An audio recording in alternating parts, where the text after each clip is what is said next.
Good evening, this is Angela with Parkos Permaculture.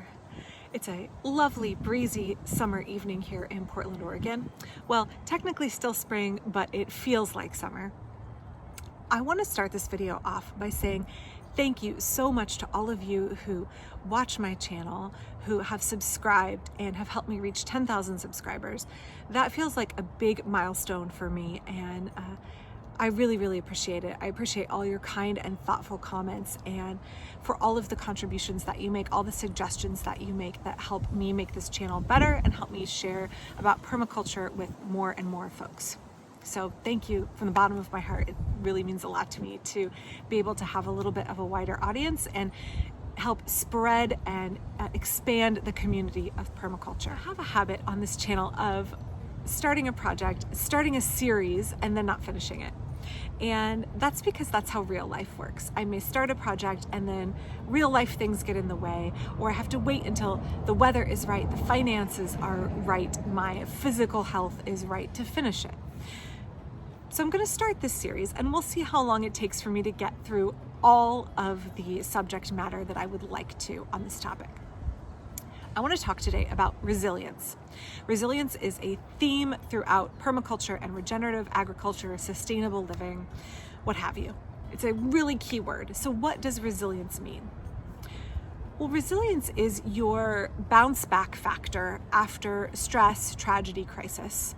Resilience is a measure of your elasticity, of if you get pulled this way, down a dark tunnel, down into a set of traumatic circumstances, or you get pulled and stretched through adversity, how quickly do you bounce back and reset and reload and go again? So why is this an important theme in permaculture? Well, obviously because in permaculture, we are talking about building resilient food systems, and we're talking about the fact that we are already in a situation where we have been stressed and pulled and put through trauma, where the planet has been put through trauma, and we are trying to bounce back. We are trying to recover a sustainable, beautiful, green, abundant, fertile way of living that helps all people and the planet live their best lives without harming each other. So this is a huge topic. Resilience is something people talk about for their mental health as individuals. How do I recover from times of trauma or stress in my life?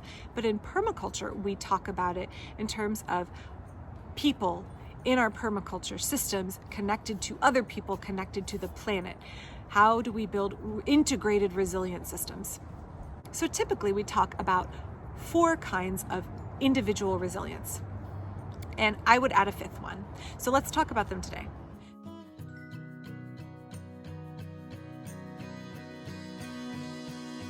When we talk about mental resilience, what we're talking about is how well do our minds and our thinking and our processing bounce back from difficult situations? And what can we do to prepare to help build mental resilience? You can do mind puzzles, you can do logic puzzles, you can read. I have found for me as a permaculturist that 2 things really help build my mental resilience, and that is learning new skills, stretching my brain and growing my brain and putting my brain in a position of always learning helps me think on my feet more quickly, helps me mentally bounce back. If I face adversity and I have to logic out and puzzle out a solution to a situation, if I've already practiced that and I'm in the habit of being mentally resilient, of thinking through situations logically, then I can do that more quickly and more effectively after a crisis or in a crisis. And one of the ways that I have found that helps me is to think through the 12 principles of permaculture. If I think about how I apply those to every situation, I keep my mind really sharp and I help figure out creative ways to work through problems.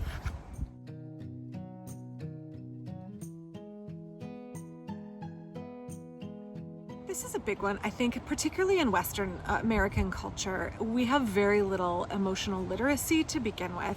And don't take that personally, I mean as a greater society, we have very little emotional literacy, and therefore we have very low emotional resilience. So what can we do to build it? Well, I would suggest things like learning emotional literacy, learning how to communicate your feelings in a healthy way. But even before that, learning to understand, what are you feeling? And how do I feel those feelings without taking them out negatively on myself or people around me? So I always tell my kids, like, you have a right to feel your feelings. You don't have a right to put them on other people. And when we talk about building emotional resilience, feelings come up in a crisis, right? Really intense feelings. And how we process those feelings helps us get through the situation or helps us tank real hard. So in resilient living, we want to push through adversity and get to the other side stronger and able to regain our lives and keep moving forward. Having emotional literacy is crucial to this.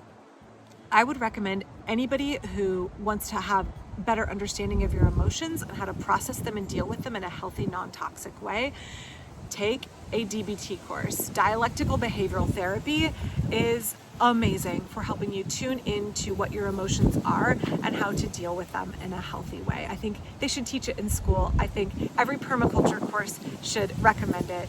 It is a way to help build your own individual emotional awareness and healthy coping skills. In order to build and support resilient systems, we need people whose battery banks are not drained down to nothing. And so it's really important that we engage in self-care for emotional resilience and successful permaculture systems.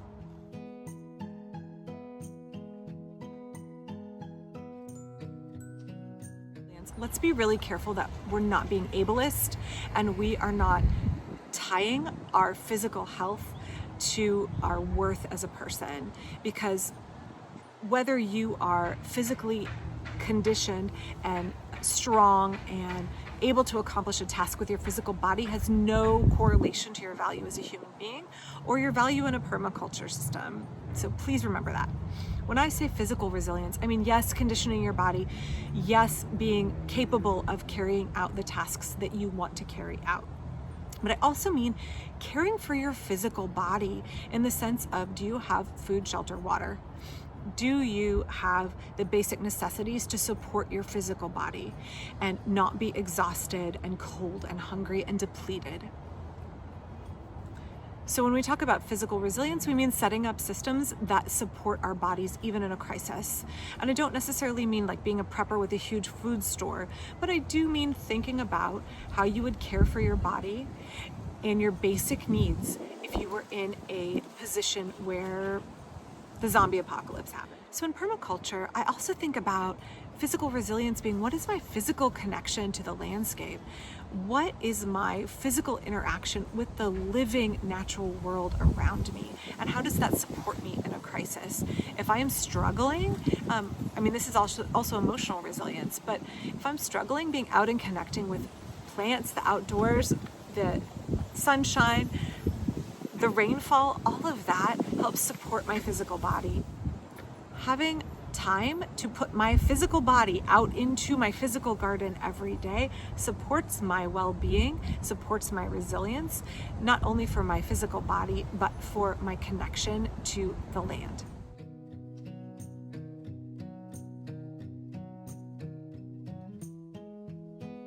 Number 4 is social resilience. This is a big one, and I can't cover all of it in this video. Our connectedness with other people is crucial to getting through crises, getting through trauma, getting through the zombie apocalypse. We need other people. In permaculture, we talk about interconnectedness, how everything is connected. That's why I emphasize on this channel, I'm not a prepper. I don't believe in self-reliance. I don't believe in self-sufficiency. I believe in community interdependence, because that is how the natural world works, and that's how we become truly resilient people. So building our communication skills is really important. You can take nonviolent communication skills. You can take courses on empathetic listening, active listening. Learning to improve your communication skills will make you a more resilient person, because you will need to lean on people in a time of crisis, and you want them to be there for you. I talked about it briefly in a video recently, but assuming positive intent, the power of positive intent, and how that can change your interactions with other human beings in real life and online, and how important that is for permaculture, how important it is for maintaining a positive focus, because a positive focus is a key to being more resilient. So let's engage with positive intent as part of building our social resilience. So these first four are ones that get talked about when we talk about individual skills that you can focus on, individual areas you can focus on building skills to become more resilient as an individual.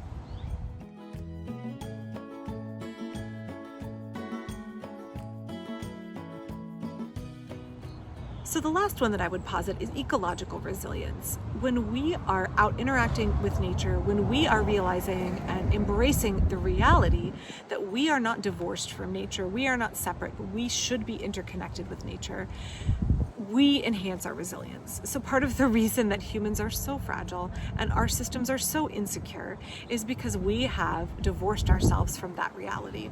If we realize that our food, our water, the way we plan our lives is utterly dependent on the world around us, on the fact that we are on Mother Earth and we are connected to her and we are part of the systems of nature around us, that if we learn to harness those and we learn to interact with them in a way that is mutually beneficial, we will become more resilient. So as we think about what it means to be individually resilient people learning permaculture, keep in mind that we are moving toward goals. We are moving toward abundance. Keep your focus on the fact that we are a solution-minded people. Permaculturists look for solutions. Following the 12 permaculture principles is a proactive way to be solution-minded. Our crises are not insurmountable. Peak oil, climate change, desertification of landscapes, those things are not insurmountable. We can find solutions if we have good permaculture design. So I encourage you to make connections, both with the people around you and the planet that you're on. Build those individual skills, make connections with yourself to build those individual skills of mental, emotional, physical, social, and ecological resilience. And I'll be back soon.